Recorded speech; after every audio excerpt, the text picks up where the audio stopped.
Muy buenas tardes, queridos amigos. Les saludo desde la ciudad de Veracruz, en México. Soy el licenciado Mario Jesús Gaspar Covarrubias, director del equipo de exploración y estudio del Camino Real Veracruz, México. Y me encuentro aquí en el histórico Torreón del Molino, en compañía de mis amigos, la fotógrafa Ana María Andrade Rodríguez y el viajero español, el licenciado José Javier Farrugia Sánchez, originario de Málaga, en España. Y estamos el día de hoy con ustedes para darles a conocer un poco de la historia de este edificio que vemos al fondo, que lleva como nombre el Torreón del Molino y que data del siglo XVIII. Y aprovecho para enviarles un cálido saludo a todos nuestros amigos en Colombia, especialmente para la Casa Hispanoamericana Cruz y Espada, para el sitio Facebook El Triunfo de la Hispanidad y para el grupo también de Bogotá, Colombia Hispánica. Acompáñenme, por favor.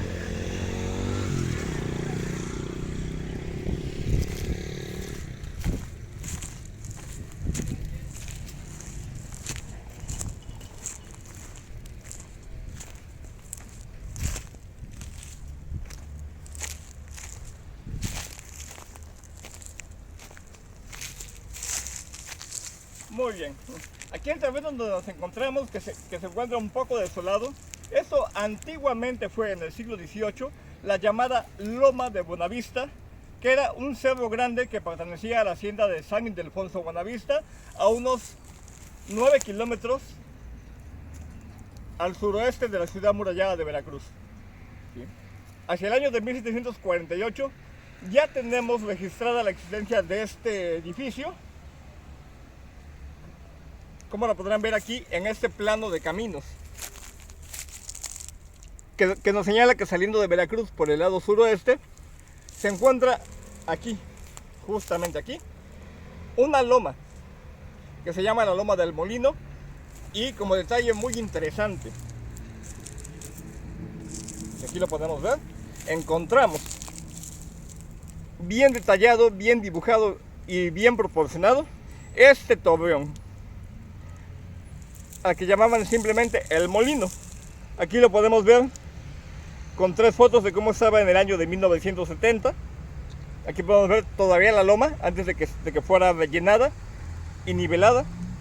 Y aquí lo podemos ver cómo se ve en el año 2022. Se estarán preguntando, ¿qué tiene de interesante este molino?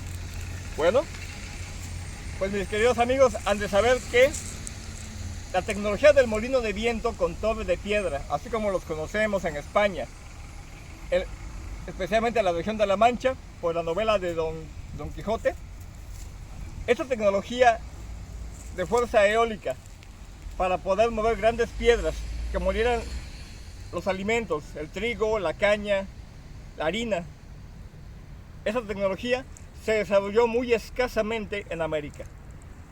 El equipo de investigación y estudio del Camino Real Veracruz, México, del cual tengo el honor de ser su director desde 2016, hicimos una investigación exhaustiva sobre estos molinos y hemos encontrado que solamente se construyeron 9 en toda América Latina. 2 de ellos se encuentran en Estados Unidos, uno aquí en México, que es este, y los demás se encuentran en América del Sur, particularmente en Brasil, uno en Colombia y otro en Paraguay. ¿Por qué? No hemos encontrado todavía una causa justificada del por qué esa tecnología tan barata, porque en América los vientos son fuertes y sostenidos, no se desarrolló exitosamente como en la península ibérica. Pero lo que sí hemos podido constatar fue de que los ingleses sí desarrollaron esa tecnología a gran escala en sus dominios del Mar Caribe, donde construyeron más de 500 molinos de viento con la finalidad de moler caña. Como detalle interesante también, no debe confundirse los molinos de viento, como su palabra lo dice, molinos, que son para moler, con los aerogeneradores, que generan energía eléctrica en la actualidad, o con los que en el siglo XVIII, a partir de 1850, se utilizaban para bombear el agua de las minas, o para extraer agua a través de norias. O sea, son tecnologías similares, pero con usos completamente diferentes. Pues bien, ¿qué más sabemos de este Torreón del Molino? Único en toda la Nueva España. como les mencioné, ya existía hacia el año de 1748. Y entre los testimonios que lo señalan, aquí tenemos uno del ingeniero militar Diego García Panes, que nos dice: desde Buenavista tome por la izquierda camino ancho, terreno duro y por loma que va subiendo suavemente hasta lo alto en el paraje donde hay un molino de viento arruinado. Este testimonio es del año de 1783 y este molino ya existía desde antes. Hay personas que opinan que fue una antigua torre militar construida por la emergencia de 1762 cuando los ingleses toman el puerto de La Habana en Cuba. Este molino es mucho más antiguo. Hemos constatado también por investigación histórica que este molino de viento debió haber sido construido aproximadamente después de 1715, ya que al inicio de la primera dinastía Borbón en España se permitió por un tratado con Inglaterra que un grupo de comerciantes ingleses se asentaran en esta zona y que además pudieran establecer actividades comerciales, comerciar con esclavos negros, y hasta ese momento no había referencias de instalaciones de molinos de viento, de torre de piedra en la Nueva España. Había un proyecto que no pasó de la teoría con las minas de Guanajuato. Pues bien, este grupo de comerciantes ingleses llegaron aquí al puerto de Veracruz a partir de 1715, se instalaron en esta zona, en la zona del rancho, este rancho casualmente, que pertenecía a la hacienda de San Ildefonso Buenavista, les fue rentado. Se asentaron aquí y es muy posible que fueran ellos los que utilizaran algún diseño español o compraran un diseño semejante para construir el torreón del molino. Se sabe también que debido a los inevitables problemas de religión, diplomáticos y comerciales, ese grupo de ingleses estuvieron aquí hasta el año de 1735 y luego se fueron retirando paulatinamente cuando los españoles decidieron ponerle fin a esta presencia que consideraban una intrusión en los dominios españoles. Una intrusión muy grave porque ellos venían con el afán de hacer riqueza en forma desmedida, violando todos los acuerdos. Para el año de 1750, la comisión inglesa aquí ya se había marchado. El rancho del molino pasó a ser propiedad de particulares españoles y sabemos que durante medio siglo este rancho estuvo en litigio. Por lo tanto, se trazaron numerosos planos para poder delimitar las tierras. Uno de ellos es el que vemos aquí. Este plano es del año de 1802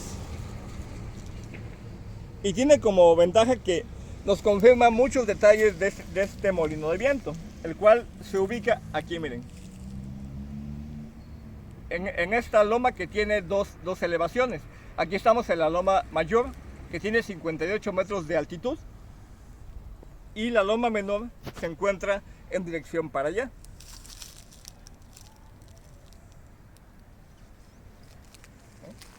Y miren, por ejemplo, aquí nos confirman en la descripción del plano, en la leyenda, vean ese detalle, como nos dice claramente, el torreón del molino, y lo confirma poniendo el icono de un molino de 4 aspas.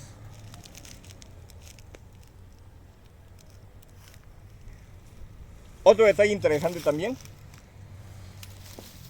miren, haciendo una aproximación al mismo documento, aquí vemos el molino visto desde arriba, representado en 3 dimensiones, como una torre de 4 aspas también. Aquí lo vemos en un plano de 1850.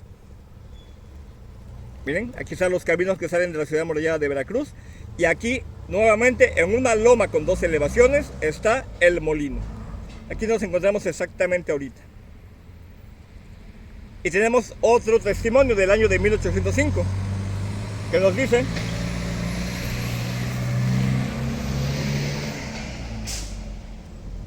en Veracruz se conserva por tradición, y no de muchos años, que la loma del molino de viento se veía desde el barrio del Cristo.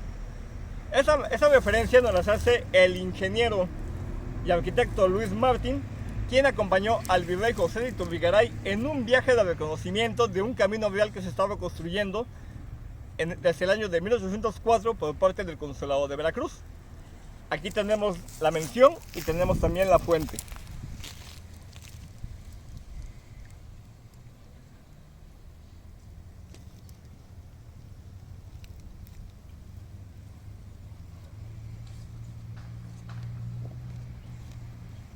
Miren, como otro detalle interesante de este mismo documento, nos indica cómo se veía la ciudad amurallada desde las faldas de esta loma. Y la comparamos con una fotografía que tomamos en abril del año pasado. Y miren, en el mismo ángulo y hay bastante correspondencia. La única diferencia es que ahora hay más edificios y al fondo de la bahía de Veracruz se ven también edificios, hoteles. Es una interesante comparativa visual. ¿Qué más tenemos? Pues miren, este es un diseño de mi autoría donde estoy representando las tres partes que componen el molino, utilizando nuestra investigación en molinos españoles, particularmente los que tienen que ver con los de este tipo, que se dan en La Coruña, España. Tenemos que el nivel 1 se empleaba para el almacenamiento de los granos y las herramientas. El nivel 2 era donde habitaba el operador, habitualmente llamado el molinero. Y el nivel 3, donde estaba la caperuza o techo de madera, era donde estaba la rueda de piedra que molía los granos. Aquí se ve junto a la caperuza un eje con las 4 aspas, las cuales se movían embolsando el viento en estas lonas. El viento soplaba, se metía en las lonas y eso generaba un movimiento que hacía mover todo para poder orientar el molino hacia los vientos dominantes, que en esta zona se dan al norte y al noreste. Se utilizaba este palo de gobierno movido por un molinete, de tal manera que la caperuza era giratoria y se orientaba buscando los vientos más favorables. Muy bien, ahora vamos a conocer el molino, cómo es este molino en particular, sus características. Bueno, lo primero que debemos de saber, mis queridos amigos, y confirmando con nuestra investigación, que este molino es del mismo tipo que aquellos que se construyeron en la región de La Coruña, en España.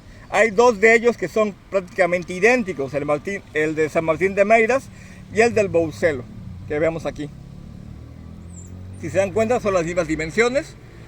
Es decir, un molino no tiene que ser precisamente grande, muy ancho, como los molinos de La Mancha. La razón de este pequeño tamaño comparado con los molinos de La Mancha es porque depende mucho de la fuerza del viento. Si fueran un molino mucho más alto, posiblemente no resistiría adecuadamente los vientos tan fuertes que pegan aquí. Aquí llegan hasta 120 kilómetros por hora.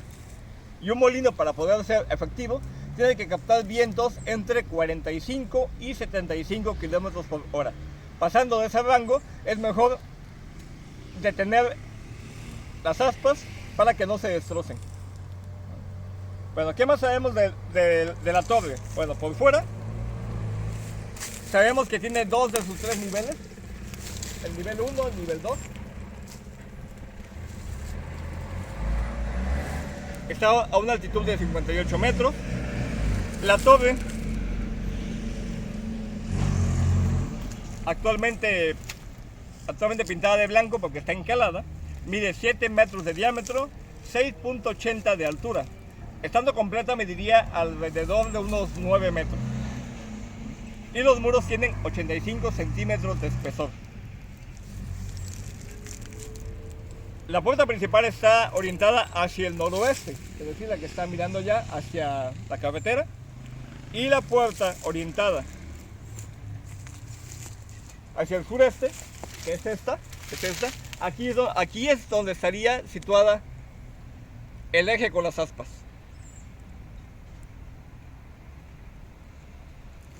Bien.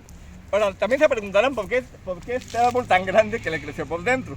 Bueno, resulta que este árbol, estamos hablando de un árbol parasitario de gran tamaño que alcanza a vivir unos 300 años, aunque en Europa se han encontrado ejemplares de más de 2000 años. Estamos hablando de una higuera.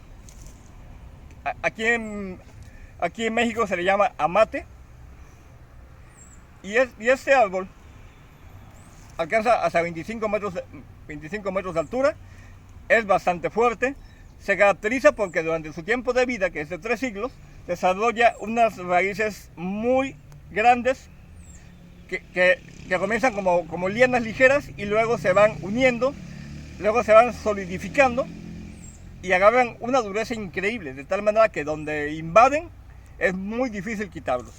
Ahora vamos a conocerlo por dentro.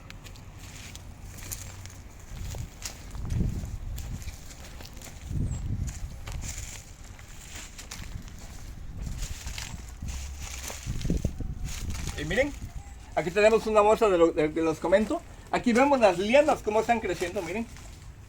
¿Sí? Estas lianas son muy delgadas ahorita que están creciendo, de arriba hacia abajo. El árbol se sigue desarrollando. Tiene aproximadamente unos 70 años de que comenzó a crecer. ¿Cómo llegó aquí la semilla? Bueno, resulta que este árbol en la clasificación científica se le llama Ficus insipida, porque el fruto que da no tiene sabor, al menos para un ser humano. Pero los pájaros se la tragan con gran facilidad, pero como la cáscara no la consiguen procesar bien en sus estómagos, la defecan y la tiran en cualquier lugar, de tal manera que las semillas, si caen en un terreno arenoso, miren, como este que vemos aquí, ese terreno bastante arenoso de los médanos de Veracruz, aquí encuentran los nutrientes y también la humedad necesaria para desarrollarse. De tal manera que el Ficus insípida comienza a crecer. Les repito, este tiene alrededor de 70 años. Y miren, aquí tenemos una de sus raíces que está creciendo ya muy desarrollada. Miren, aquí. Si dejamos que sigan el proceso completo, como podrán ver en esta que está completamente desarrollada, las raíces se hunden en la tierra, se enlazan con otras que están a los lados, y todo edificio donde se desarrolla lo van cubriendo paulatinamente. Ejemplo de eso lo tenemos, por ejemplo, en la Antigua, con la casa de Cortés. Y luego es un problema para la restauración histórica, porque son muy gruesos, muy duros, muy difíciles de quitar. Nuestro equipo de caminantes rurales, lo que hemos hecho desde 2016, es venir cada año para controlar el crecimiento del árbol. ¿De qué manera? Cortando las raíces que están en crecimiento para que no se expandan demasiado. Ahora, ¿qué tanto afecta esto al edificio? Pues, por un lado, es bastante molesto porque nos dificulta apreciar parte de él. Como ven aquí, este flanco ya no se puede apreciar debidamente. Aquí fue donde el árbol comenzó a crecer originalmente. Afortunadamente, de este lado todavía está libre, aunque ya hay una raíz grande que ya comenzó a desarrollarse aquí.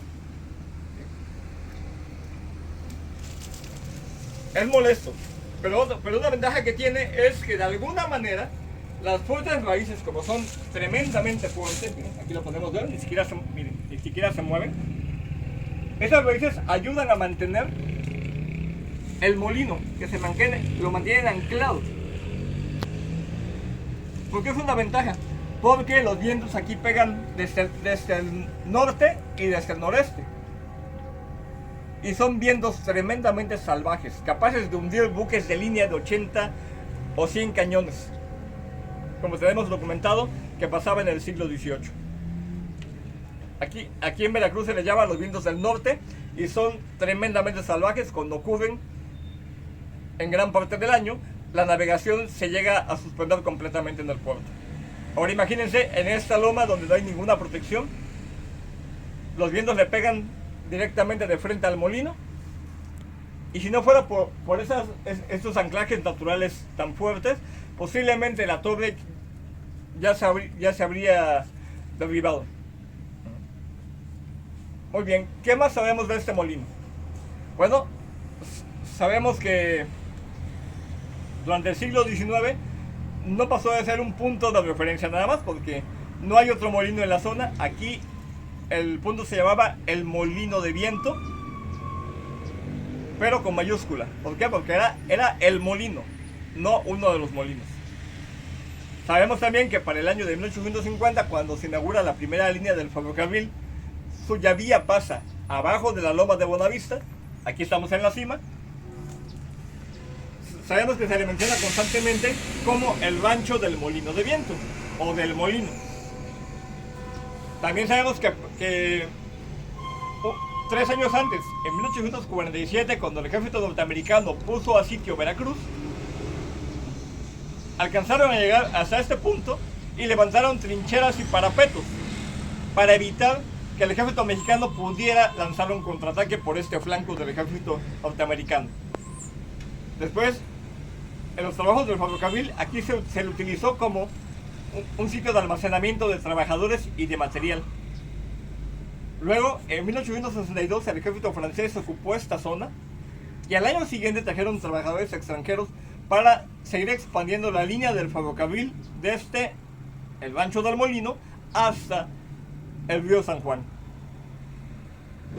Y mucha gente de aquí de la zona, especialmente los más ancianos, nos comentan que ya para los tiempos de la Revolución Mexicana, es decir, de 1910 hasta 1920, sus abuelos, cuando había emergencias, cuando había problemas entre los combatientes de las facciones involucradas, carrancistas, villistas, zapatistas y el ejército federal, la gente aprovechaba las viejas fortificaciones del periodo virreinal para refugiarse. Aquí el molino sirvió como refugio para esas familias.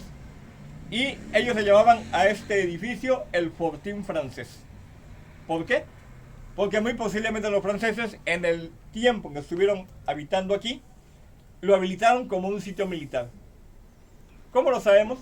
Bueno, porque parte del diseño, que aquí lo podemos ver, miren.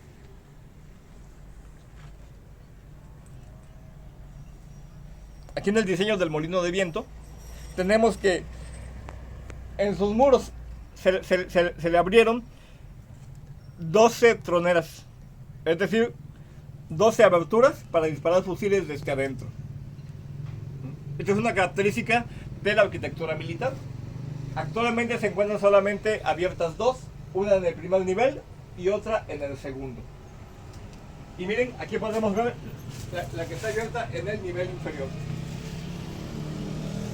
Este diseño se llama diseño abocinado, porque forma una bocina con un lado estrecho, que es el de afuera, y un lado más abierto, que es el de adentro, para que la persona que dispara el fusil pueda apoyarse aquí, abrir fuego, pero sin que la gente que esté afuera le pueda acertar con gran facilidad.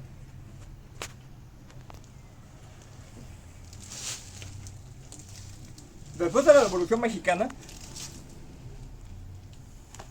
el rancho del molino permaneció deshabitado durante muchos años. Hacia 1950 fue cuando este árbol de amate comenzó a crecer, y posteriormente en 1970 pasó a ser propiedad de la Universidad Veracruzana para su posta zootécnica de la Facultad de Veterinaria. Aquí les voy a mostrar cómo se veía en 1970.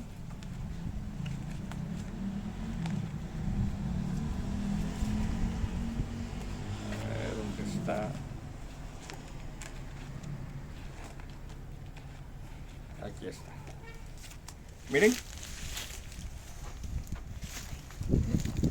Aquí se ve en esta fotografía como el rancho del molino, ahora bien delimitado por la posta zootécnica, todavía se veía la loma. Para la década de 1990, la loma de Buenavista, con el rancho del molino, se volvió parte del autódromo El Jarocho. Y eso hizo que se pavimentaran los viejos caminos que subían aquí a la loma. Por eso vemos que esta altura original se fue reduciendo, se fue rellenando para fabricar las curvas. Y actualmente esas antiguas carreteras de alta velocidad son las carreteras que permiten que los autobuses vengan del centro histórico y suban exactamente aquí al punto del Torreón del Molino. Después, este sitio estuvo abandonado, a pesar de que hubo una gran urbanización en torno a él, como podemos ver desde aquí, desde la puerta. ¿Ven? Miren aquí podemos ver el gran desarrollo urbano, particularmente de la constructora Casas Ara. ¿Sí? Actualmente aquí ya hay una población estable, ya hay comercios, ya hay servicios. ¿Sí? Lo único que falta es de que el sitio sea entregado al municipio de Veracruz para que éste pueda tomar las acciones pertinentes. En el año de 2016, un compañero de nuestro equipo, el licenciado Enrique Buenaventura Espinosa Romo, secretario general del Sindicato del Poder Judicial de la Federación en Veracruz y Boca del Río, estando en tratos con Casa Sara, le comentaron de este sitio. Él vino aquí y después me pidió que hiciéramos un proyecto de rescate para este sitio. En colaboración con Casa Sara estuvimos trabajando cerca de un año y comenzamos la investigación histórica, pero también las acciones para poder rescatar el sitio, lo cual se hace muy difícil por la presencia de este árbol. Afortunadamente con apoyo de Casa Sara y de los demás miembros del equipo, se pudo colocar una primera placa en las afueras contando los datos básicos de su historia. Y como parte de la investigación encontramos, y se ve a simple vista, ¿de qué está hecho el molino? Bueno, vemos que los muros de 85 centímetros de espesor fueron construidos con la llamada mampostería de piedra, es decir, una masa de rocas unidas por un conglomerante de mortero de cal, arena y agua. Y algo que delata claramente su antigüedad, porque las casas del centro histórico de Veracruz del siglo XVIII tienen el mismo material, es la presencia de la llamada piedra múcara o exoesqueleto de coral, que aquí lo vemos. En la costa de Veracruz hay 24 especies de corales, pero solamente 10 de ellas sirven para construir. ¿Debido a qué? A que no todas tienen exoesqueletos lo bastante masivos para ser cortados y utilizados como bloques de construcción. Aquí en Veracruz se utilizaba la piedra de coral porque no había canteras, dado que la ciudad fue construida en medio de un inmenso arenal.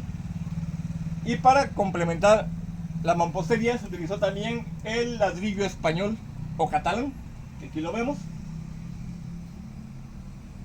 Y eso le da a la estructura una gran dureza y resistencia.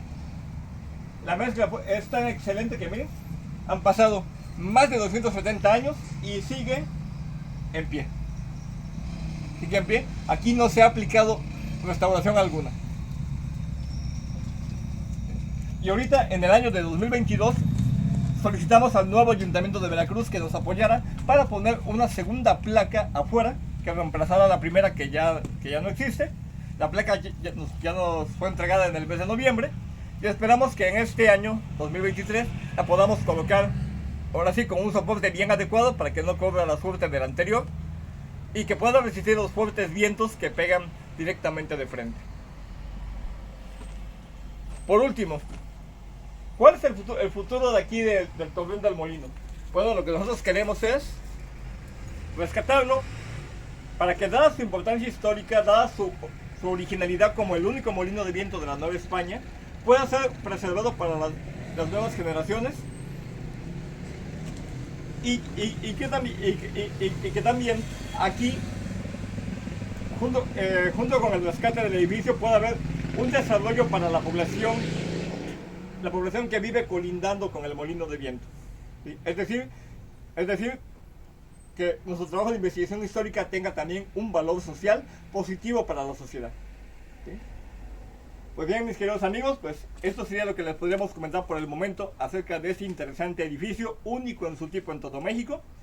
Y estamos en contacto con ustedes. Repito, soy el licenciado Mario Jesús Gaspar Covarrubias. Me pueden contactar vía Facebook en mi perfil Mario Gaspar, o también por mi número de WhatsApp aquí en México, que es 2291-036146. Cualquier duda que tengan, estamos a sus órdenes para ayudarles. Que pasen muy feliz tarde y a nombre de todo el equipo de Exploración y Estudios del Camino Real Veracruz, México, les deseamos que tengan un feliz inicio de semana. Hasta luego.